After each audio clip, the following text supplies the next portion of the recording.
What up, Numberball family? I'm Ian Rhodes at Ian Rhodes Live on Twitter. I am bringing you a brand new segment this year called Clean Slate. We will drop Clean Slate every Tuesday. It'll be an early week look at the main slate. We'll talk about things like salaries, highest implied team totals, best matchups, and much more. But it's week one, so let's dive in. Let's take a look at the top team totals for this week. No surprise at the top, the Kansas City Chiefs with a 29.5 team total. Right behind them is the Buffalo Bills with 27.5, the Green Bay Packers with 27, as well as the Titans with 27. And rounding out the top five, the San Francisco 49ers with 26.5 as they take on the hapless Lions. Week one in NFL DFS is an opportunity to take advantage of salaries. Often there are injuries or depth chart question marks that can lead to salary savings.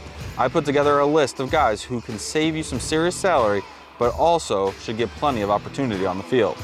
There are 4 quarterbacks 5K and under on DK who will start week one for their team.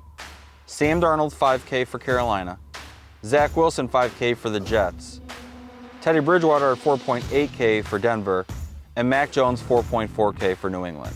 Now Bridgewater and Jones got their jobs after salaries came out. Zach Wilson's a rookie and plays for the Jets, so he's out. But Sam Darnold's pretty interesting. He wasn't as bad as he looked in New York. Nobody is. He goes to Carolina, where he now has DJ Moore, Robbie Anderson, and Christian McCaffrey to throw to. While Christian McCaffrey will get plenty of ownership this week, Darnold, Moore, and Anderson are a sneaky contrarian stack to all those McCaffrey owners. And you can do it for pretty cheap, meaning maybe you can spend up on other running backs.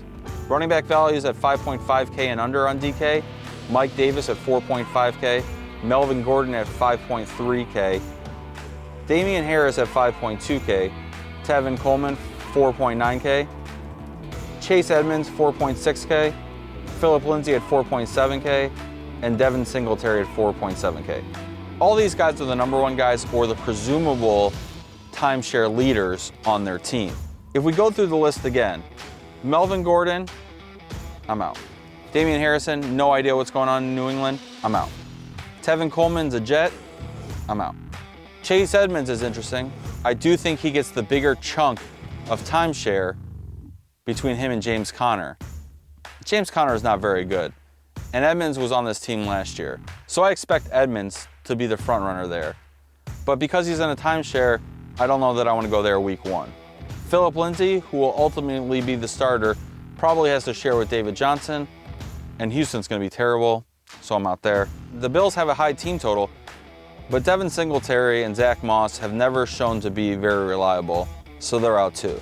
That just leaves us with Mike Davis, who I think is a great value this week, but you've got to wait till later in the week to see what ownership's going to look like on him. If ownership's under 10%, I say throw him in. He's going to get over 50% of the carries there in Atlanta, and he's got no real competition. Let's take a look at wide receivers. So for receivers, I did it a little bit differently. I was looking for whole wide receiver cores that come in at 5K or under on DK. Highest price guy for the Eagles is rookie Devontae Smith at 4.5K. Travis Fulgham at 4K and Jalen Reagor at 3.7K. Now the Eagles also have 2 tight ends who factor into their passing game, Dallas Goedert at 4.8K and Zach Ertz at 3.8K. But if you're playing Jalen Hurts, you can get a pretty cheap stack and end up spending more of that money at running back. Let's look at the Colts. Michael Pittman is 4.1K. With T.Y. Hilton out, Pittman is now the number one receiver there in Indianapolis. You also have Paris Campbell at 3.7K and Jack Doyle, obviously a tight end, at 3.2K. Let's look at the Bengals. I cheated a little bit here. Tyler Boyd's at 5.2K, Jamar Chase at 4.8K, and T. Higgins at 4.7K. They're all going to be nice targets this year for Joe Burrows. But Tyler Boyd's been pretty good the last couple years, and to see him down at 5.2K is a really good value. The Lions wide receivers, I'm in Detroit and I can barely name the guys on the Lions. But at 4.4K, the number one guy is going to be Tyrell Williams. Is he going to be great? No. Are there going to be a lot of opportunities to catch passes from Jared Goff? Yes. I'm really interested in the Browns' Donovan Peoples-Jones. He's 3K. I think that could be a sneaky good play this week. Lots of talk about him coming out of camp. He looks like he's in great shape, and if he finds himself on the field consistently, he'll have no problem meeting value at that 3K price. The Saints' top receivers are Traquan Smith at 4.9K and Marquez Callaway at 3.4K. Callaway's been all the buzz at Saints camp and could be great value this week. I cheated again in Miami, but if you take Tua and you put him with Devontae Parker and Jalen Waddle, there's opportunity for a high ceiling there. Top tight end value, I look for guys under 3.5K whose teams have focused on the tight ends in the past. That's Jack Doyle at 3.2K, Anthony Fisker at 3.2K, takes over as the #1 guy for Jonnu Smith, but was on the field a ton for Tennessee last year and will have no problem stepping into that #1 role.